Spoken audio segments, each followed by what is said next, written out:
What is happening, all 100,000 of you warriors out there? Welcome back to the channel. Today we have a very special video for you guys. We're going to be taking a look at the LMT Mars H, this one particularly wearing the 16-inch cold hammer forged chrome line 308 barrel. Let's get into it. All right guys, so before we dive into the details on this Mars H rifle that I'm very excited to talk to you guys about, we do have to thank the biggest sponsor of the channel, which is Brownells, guys. If you guys want to support the channel, I would greatly appreciate it if you head on over there and show those guys some love using the link in the description below. Also guys, I have transitioned into making content full time, so if you do want to support the channel, there's multiple ways you can do so. The first and the free way to do so is just liking, commenting, and subscribing. Even if you're just talking crap in the comments, guys, every sacrifice to the algorithmic overlords is much appreciated. Another way you could support the channel is by heading over to rangedaybro.com, looking at any of our merch that we have over there. We have new designs coming out constantly, and also I'm open to ideas, so if you guys have any ideas for a t-shirt design you'd like to see, let me know in the comments down below. And lastly guys, there's two other ways you can support the channel, whether it be through a super thanks right here on YouTube, which is pretty much like Patreon, but right here on YouTube. It goes directly into the piggy bank for the channel, and it pays for the ammunition and all the things that we need to create this high level of production value for you guys. Or we have started up a Patreon, so if you guys are interested in becoming a Patreon member, that'll get you early access to videos, direct lines of access to me, shout outs in videos, as well as requests for reviews that you want to see on specific products that will all be featured over there on Patreon. So thank you guys for heading over there as well. First off, we're going to start by talking about the setup of this rifle in particular, why I have it kitted out the way that I do, my intentions, and what I kind of want to accomplish with this build. Next, we're going to zero this rifle and get group sizes out of 4 different ammo types. Next, after we've taken a look at the group sizes and evaluated which ammo type this gun likes best, we will zero to that ammo type and then take this gun out to 450 yards on a reduced C-zone target. While that may not seem super far for a gun of this caliber, it is a very hard target to hit, which is only 8 inches across by 16 inches tall, so it's not like we're shooting a full-size IPSC or anything like that. It'll still be a challenge at that distance. However, right now that's the furthest distance I'm able to shoot at, so we will come back and do a long-range review specifically for this rifle, but for now that's what we're going to include in this review today. So starting up here at the front, we do have the Huxworks Flow 762 Ti. I've had nothing but good luck with the suppressor. All my large frame AR-10s seem to like it, including the HK. And with these larger gas guns, it's very important to have a flow-through can or a lower back pressure can, because introducing too much gas into these systems becomes extremely violent and can definitely wear out your parts and damage your gun over time. So that's the reason I've gone with the Huxworks can. There's a ton of good options out there nowadays for flow-through cans or low back pressure cans, but this is the one I have, so I'm going to continue testing with it. But that is mounted up on the 16-inch cold hammer forged chrome line barrel from LMT. This is an OEM barrel. It is a medium weight profile barrel from what I can tell. I don't know if that's officially how they advertise it, but it looks about a medium weight profile, maybe on the heavy side, but it is a 1-in-5 right hand twist 308 barrel. Today we'll be testing the accuracy on this thing and see how accurate it is. It is chrome line, so just keep that in mind. It is made for high round counts and having a long barrel life, but those typically aren't the most accurate barrels, so we'll see today how it groups. As far as a bipod, we have a Magpul bipod. It is a M-LOK bipod, but we have the ADM QD adapter from M-LOK to pick, so we just have a little pick section on here. I think a Magpul 5-slot pick section with the ADM so that I can move this bipod around from gun to gun. Over here on the left-hand side of the gun, we are running an HRT Tactical AWLS, Advanced Weapon Light System. It is an extremely high 90,000 candela light. We are just running a tail cap on the back, but it is featuring a 100 Concepts Light Cap Pro on the front. That is to prevent yourself from NDing or having any reflections during the day that can give away your position to the enemy. Now moving back from there, that is covered up and protected by the upper receiver group that I did purchase from Brownells with my own cash flow. So again, using my discount code, so I actually got it for a pretty good price. I think the best price I could find it for on the internet. So go ahead and check out my links in the description if you guys are interested in picking one of these up. I do believe, and I'll have to double check, this is a 12.5-inch upper receiver. It is a monolithic upper, a true monolithic upper, where meaning that the upper receiver and the handguard are one piece forged and machined aluminum. I chose the 12.5 because my intentions are with this rifle to make this a 14.5 MRGG-A clone. So being that this is a 16-inch barrel, you may not like the distance from the handguard to the end of the barrel, but ideally I would like to have it be a 14.5 down closer, much closer to the handguard, and that's where I want to take this in the future. Now speaking of that, this has a very cool modular system where you have these 2 bolts here on the side and the LMT tool that is a preset torque wrench, so you're actually able to field change these barrels extremely quickly and extremely efficiently. So if you wanted to actually change from a 308 16-inch barrel down to a 13.5 or from a 308 to a 6.5 Creedmoor 20-inch, you could do all that just using one tool in the field and have no loss of zero. So with this monolithic upper receiver group and this system that LMT has designed, you can actually remove the barrel completely, put it back in, and it should retain 0. And that's something we'll test out here today as well. Now, this tool isn't cheap, but I think it is absolutely worth it in the field. It is a pretty high torque rating. It's 145 inch-pounds. So to buy a tool that would do this, that's not the LMT tool, would cost you a pretty penny anyway. So these are about $100, I believe. And just to have the real thing, just one setting, I think it's good to go. So I'm glad I picked this thing up. Now, moving back from there, we are running the Samson Manufacturing VFG on here. I love these things. They're modular. Moving back from there, we have a 3-slot MDT ARCA rail adapter. So this is M-LOK to ARCA. As you guys can see, we're running it on the 0 Fox Given ball head adapter here. So this makes using any kind of ARCA attachments very nice. Obviously, it's not a full-length rail like a lot of people are going to these days, but it is plenty for my tripod work, and it works great with this ball head. Now, moving back from there, we have a little Magpul sling loop up top. There is a sling loop on the left-hand side of this monolithic upper receiver, but it is much lower on the gun, and it is straight on the flat side of the gun. So if I were to run my sling there, it kind of has a natural tendency to cant the gun in a way I don't like. This Magpul QD puts it right where I like it when it's slung over. So, and it's a very cheap attachment, so I threw one on there. Speaking of the sling, we might as well just talk about the Blue Force Gear Vickers Tactical Sling, Free Larry Vickers. This thing has done perfectly well for me. It's relatively affordable, and I just kind of stick with what I know and what works for me, so that's why I still have this. I am running their little sling capture or management system on here. Again, it just works, and it's relatively cheap. We are running a Radian Raptor LT charging handle on here. It's a old one that I had laying around from a previous Aero Precision build, but they work, they're compatible with this setup, so that's why I'm running it. It is in gray, it doesn't really match, but free charging handle laying in the drawer, might as well put it to some use. Moving from the charging handle into the upper receiver group, we are running the LMT Full Auto Chrome Line BCG. That thing cost me about $600 after tax, so it is not a cheap item. However, from all accounts, it is a extremely over-engineered system, so I'm looking forward to seeing the reliability and the wear and tear as this thing goes on, and we put thousands of rounds through this, how it actually performs and lasts over time. Now up top, we are running an Arc & Optic EP5 5-25 by 56. This glass is phenomenal. When you look through this thing, and I hope to try to capture this with the QVO Tactical Cod Mount, give you guys a POV footage of this from the back, it actually almost disappears. The scope body almost disappears when you're looking through it. The glass is phenomenal. Everything about it, the reticle, everything about it besides the turrets are really, really well done.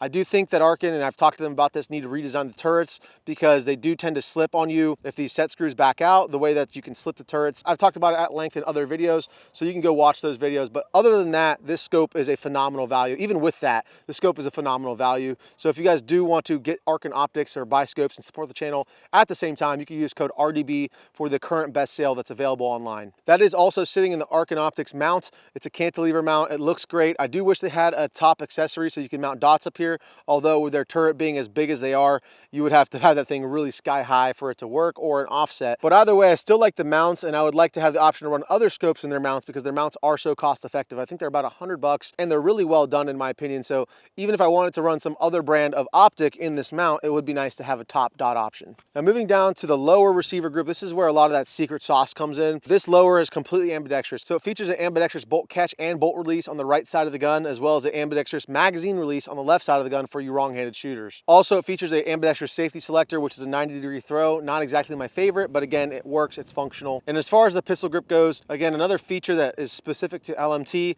it is their own pistol grip. I believe they make it in-house. Not 100% sure on that. Somebody let me know down in the comments below. It is not my favorite grip angle or my favorite texture. It is one of those items that is relatively cheap to replace and will likely be replaced after this initial review. The trigger is not anything to write home about. I would say it's a like mil-spec enhanced trigger, nowhere near as good as a Geisley, but it is a very usable trigger. If I was going to start shooting this thing out past 500, 600, 700 yards, I would replace that with a Geisley trigger, and we may be doing that shortly. But I wanted to bring this review to you guys with as much stock on this rifle as possible, so that's why we're running it today with the OEM and the factory trigger it comes with. This rifle also features an oversized trigger guard here, which is nice if your hands are bigger or if you're wearing gloves in the wintertime shooting this thing. And moving back from there, the back plate does have a QD slot, which is very nice for your slings. It also is featuring a B5 SOP mod stock, which is my favorite stock on the market today for a versatile role for not really a DMR, but being able to have it be collapsible, but still have a really nice cheek weld on here. And we do have the Walter Sobchak cheat sheet on the back here for ranging and measuring things out to distance. All right guys, so that pretty much covers the setup of this rifle, but now let's just talk about very quickly, what is my intention? What do I want to accomplish with this rifle? So my idea, as I mentioned earlier in the video, was to have one rifle to do everything. And that's where the 14.5 6.5 Creedmoor barrel comes in. Now we are still waiting on that from LMT. We're going to see if they're able to send one out to the channel because those are contract barrels. They're very hard to get. And in fact, I don't think you can actually buy them separately on the market today. You'd have to go the route of buying a Ballistic Advantage or XYZ other their barrel, sending it out to D. Wilson Manufacturing, having them cut it down, which a friend of mine, Steven, did actually do, and it turned out pretty well. But for my purposes, I want to keep it all LMT if at all possible. So the idea is to have one rifle to do everything. And so this optic choice may change into the future, shortly here in the future, may end up with a 3-18 on here instead of this 5-25. And hopefully it will change to a 14.5 6.5 Creedmoor barrel as well. The idea is to have one rifle that I can use up close and personal if I needed to, with a can, still wieldable indoors, but then be able to reach out to 1,000 yards again if needed. And also do everything in between, like hunting, night hunting, coyote hunting, deer hunting. Here in Texas, you can use an AR-10 for deer hunting, but also being able to shoot larger game with a 6.5, even though it's not ideal. If I had to, I could do it. So that's the idea behind the build and the idea and the inspiration for this setup, but it's not all the way there quite yet, but we still need to test this 308 barrel. So let's lay down at the 100-yard mark and start grouping this thing. All right, guys, we're down here at 100 yards. Right now we have the Atomic 308 Winchester Match, 168 grain boat tail hollow point, and we're gonna group this thing, see what kind of group we can get out of this. We do have the Garmin Chrono set up, and we have you guys on the spotting scope to be able to see what we're hitting or missing. We're gonna go for the second target down and do a 5-round group.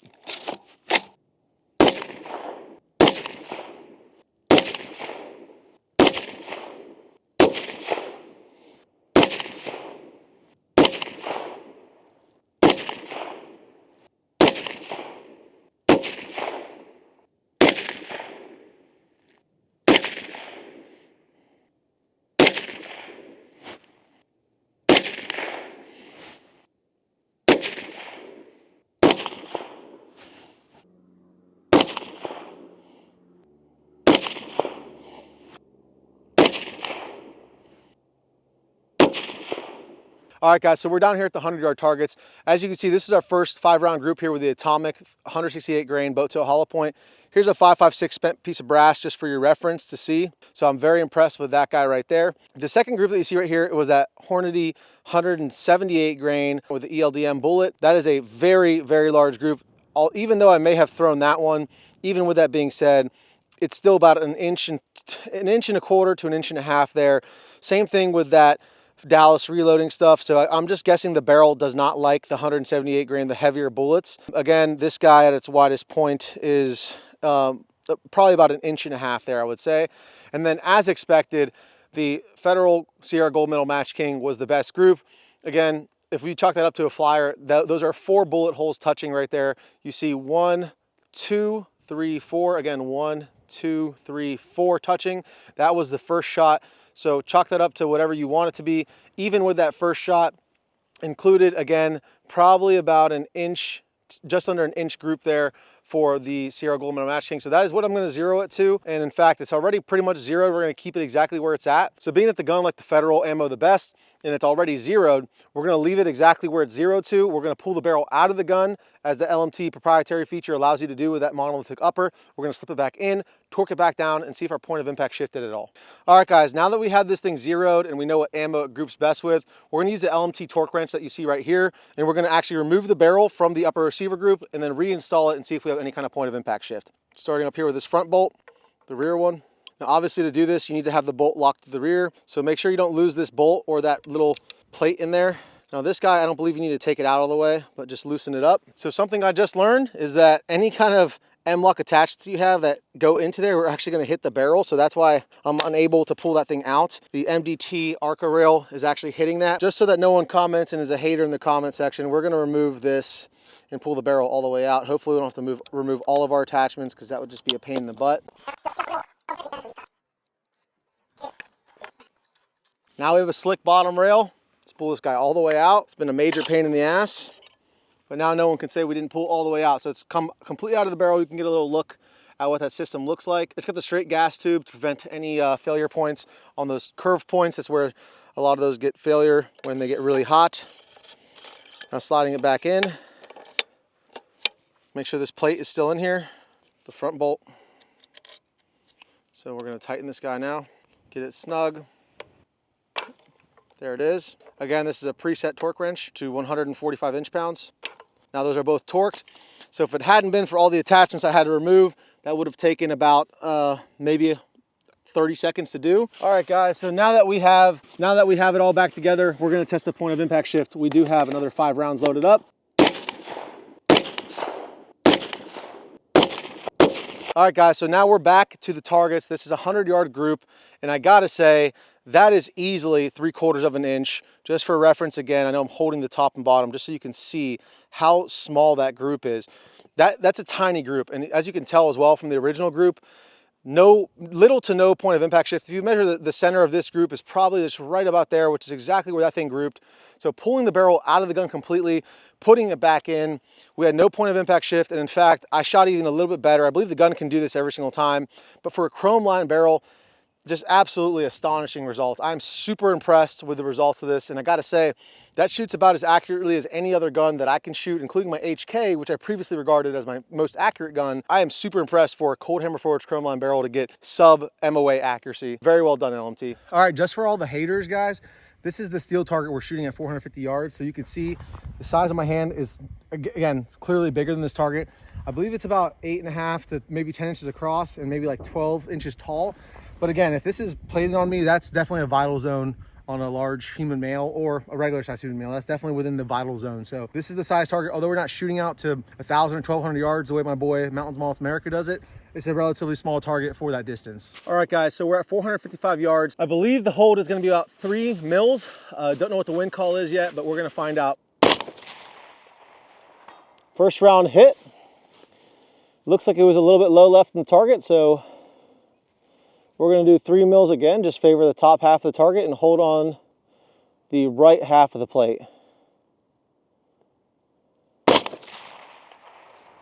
Impact. All right, guys. Feeling pretty good. See if we can get a little more rapid fire.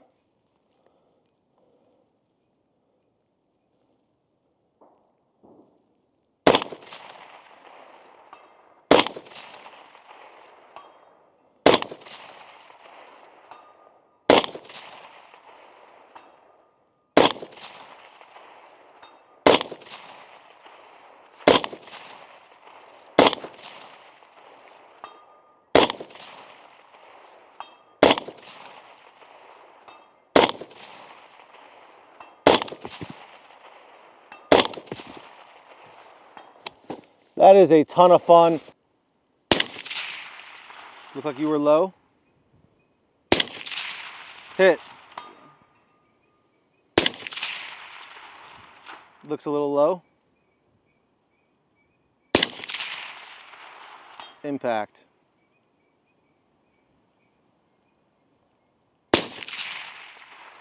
Impact. Bolt lock back? Yeah, bolt lock back. Okay. Impact.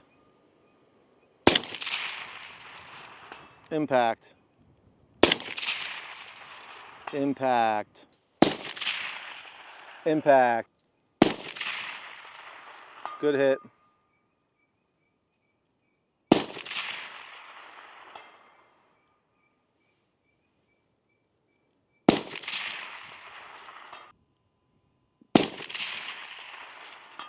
All right, guys, so just so you can see, the rifle's right there and all the brass is literally in a perfectly neat pile for my buddy Ian to collect and reload here at 4 o'clock, exactly where you want it. All right, guys, welcome back to the studio. Had an absolute blast with this Mars H out at the range. And just to summarize my first impression / accuracy review of this thing, as it sits today, I am super impressed with the accuracy and the fit and finish and the quality of this build. I can be 100% honest and say I fully did not expect this cold hammer forged chrome line barrel to get the accuracy results that it did. Now, granted, it's with like the industry standard best ammunition, the Sierra Gold Medal Match King 168 grain by Federal. Every gun I've ever shot that ammunition through absolutely loves it, and this gun is no different. I also have to give a big shout out to Arc Optics for putting their money where their mouth is. They actually sent me out this trigger cam right here so that I could show you guys POV footage of me shooting through their optics because they believe in the quality, and frankly, so do I, and that's why I'm happy and proud to present you guys with the RDB discount code. That'll get you the best discount available for Arc Optics online today. Not only did this glass perform, but for the cost, you really cannot beat it in my humble opinion.